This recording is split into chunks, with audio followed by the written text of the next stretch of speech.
The next malfunction that I'm going to cover is the double feed, and we're going to cover it on traditional firearms and modern handguns as well. Like I said earlier, those that have barrel tilt allows for some flexibility and some different techniques to be taught. And then we'll go into the M4, and I'll give you my opinion on how to clear that particular malfunction as well.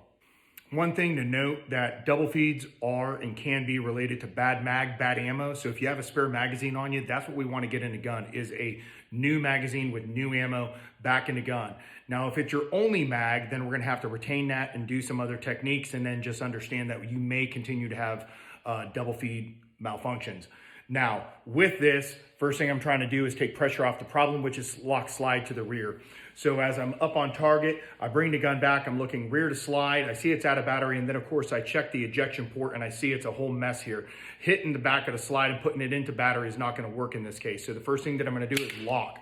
I'm gonna strip and rip this mag out of the gun. Keeping the gun orientated in an upward direction will help the trash fly and fall out of the gun a little bit better. I'm gonna rack, 3 good racks, then reinsert a new magazine, rack, and I'm back up. Now we generally say 3 good racks. As you're starting to learn this and you're watching and observing what's going on in that chamber area, then you should be able to see when that extractor grabs that one out of chamber and kicks it out of the gun if it was still in there. And as soon as that is done, then you would immediately go for more ammo and then recharge the gun as fast as possible. So there are some steps in that. Not a lot, but basically I've got to lock the slide to the rear, remove the magazine, rack 3 times, reinsert a new magazine, and rack again. So this would be the more traditional way. Now what I'll tell you is that the traditional way works on all types of firearms, new ones and old ones. But what I will tell you is some of the techniques I'm going to show you next don't work on all the traditional guns, especially when we're getting into the 1911 style. You could find yourself in quite the pickle, so to speak, and have an issue. So the traditional is a good foundation. It's a good go-to.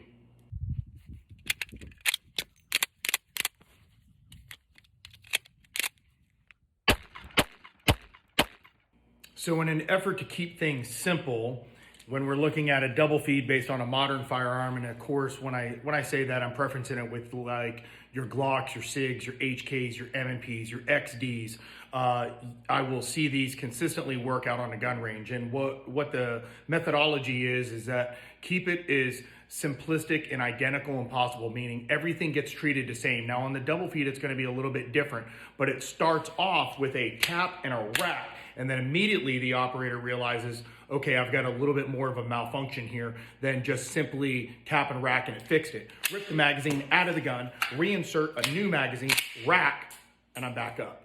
So what you'll see is with this particular technique, especially if you're running modern firearms, this works really well. Now, the reality is once we remove that bad mag, bad ammo, we reinsert a new mag and we still want to get that one out of the chamber because again, it's bad mag, bad ammo. So let's just get it out of there and put more or clean ammo, good mag, whatever it is back in the gun to get it up. So again, just another technique. And the great thing is you can go home and you can take this technique and you can take the traditional techniques and you can see what works on your gun and what doesn't. But when they sort of hiccup, then you got to go with what works 99% of the time. That's all that I'm going to recommend is find the technique that works best for you, that works on your guns 99% of the time.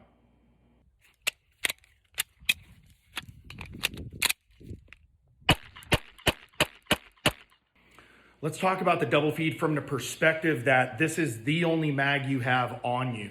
So this is the one in your gun, and when you end up having a double feed, the last thing you want to do is throw this magazine down on the ground, clear the malfunction, and pick it up back off the ground again. That's assuming you have time in order to do that. And of course, when we have a double feed, we're trying to fight for some form of cover and concealment. So a couple things that happen. When we do this tap and when we do this rack, and then I rip this mag out of the gun, what typically it looks like is this. And then you rip it out of the gun. Let's just say I rip it out and I hold it right here. Then I go to reinsert it. A lot of times this thing flips up like this. You go to shut that slide and you end up with another malfunction. That usually you got to start locking the slide in order to get it apart.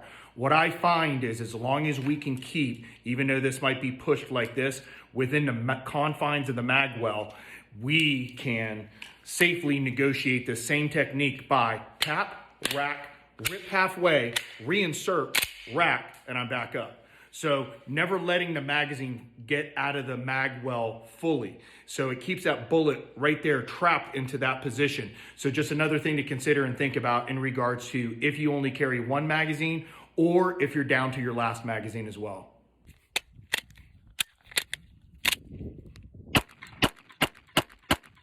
The next malfunction that I'm going to cover is the double feed as it relates to the M4. A couple things to realize here. We have the spring and the buffer pushing forward on the bolt group. So that's going to keep everything shoved in a forward position. Two, I want gravity when I start doing techniques to work for me. I also like to keep my head up as things change. Remember, it's not just daylight situation that we're training for. It's low light, no light, or when we're working with night vision or some other creative ways and things that we need to do in regard to the orientation of our head and what we're doing here as well. Now, as we work the double feed problem, I bring the gun up, I go to shoot, gun won't fire. From here, I break the gun down to where I can look at it and see what I'm dealing with. I see that I have a double feed, I roll the gun inboard, I utilize the body as leverage to help hold, or for some of you that might have SR25s, you get scopes on these things, it's a SPR, it's a 14.5 with a laser with a can. So again, utilizing the body for leverage is very important in my eyes. I pull back on a charging handle, my thumb is right there by the bolt lock, bolt release. Charging handle goes back into a forward position. I don't like to leave it out. It also kind of tells me whether or not I have an obstruction in that upper receiver area or not. So I want to try to get it seated in a forward position. Once I do, I know, okay, I probably 100% have a double feed. Then this mag gets ripped out of the gun.